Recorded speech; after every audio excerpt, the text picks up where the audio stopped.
Have you ever had that burning question about money? It really doesn't have to be that complicated. So we're here today to answer some of your questions about money. When you have investments, how do you collect that money? So you tell me how much you need and the day of the month that we wanted to send it to you. And we just automatically put it in your bank account. Kind of like how most people are automatically investing in their 401ks or the retirement plans at work, or automatically investing and we're pulling money from their bank account to their IRAs. We just reverse it and we start sending you the money. But you've got to pay, if you're taking money from an IRA, if it's not a Roth, you have to pay state and federal income taxes. And that's what does catch a lot of people, because I'll say, okay, you tell me you want $1,000 a month.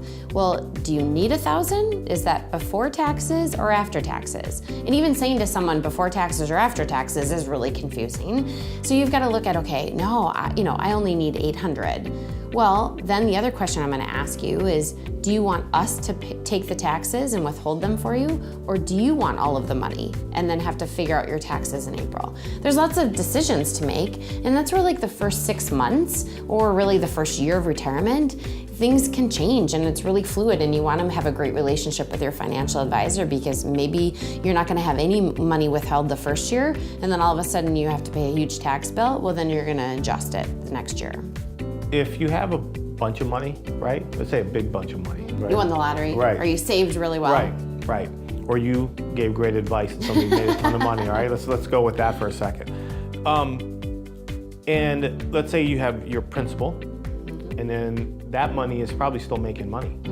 So do you have clients that say, well, I think I'd rather leave the principal alone and just live off of whatever we make? Yes, so that's the goal. So that monthly income then may change depending on the market, depending on what you have your money invested in, is that correct? Yes, yep. So in general, a safe withdrawal rate is 2 to 4%. So if you say, okay, I have $100,000, use 3% as your safe withdrawal rate. Or if you have $1 million, the example I usually give people is you've accumulated $1 million.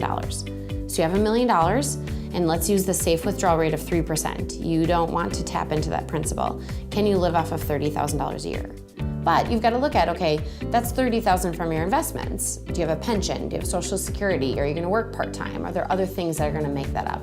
That is one of the reasons people look at annuities, because annuities today will give you a guaranteed income stream of 5%. So if you have $1 million and that money's in an annuity, you'll get $50,000 a year, versus in a regular investment account, you really only want to pull out that 2 to 4%. And that 2 to 4%, is that the number you can pull out where you'll never tap into that principal? Is that what that is? Pretty much, yes, pretty much. That's the thought. Anticipating the market ups and downs? Yes, absolutely. Because you could pull out more.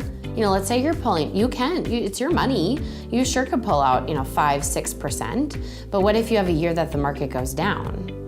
And so in general, if you're pulling out 6%, but your account's only making 6%, then you're okay. But if you're pulling out 6% and you have a year that you actually lose money and your account goes down as well as you're pulling out, that's where you've got to be careful, that you're making sure that your money's not going to run out. So the idea is that if you do 3% this year and you make 6%, next year you have a little cushion for the market to go down. Absolutely. And over the long haul, you should average out. Absolutely.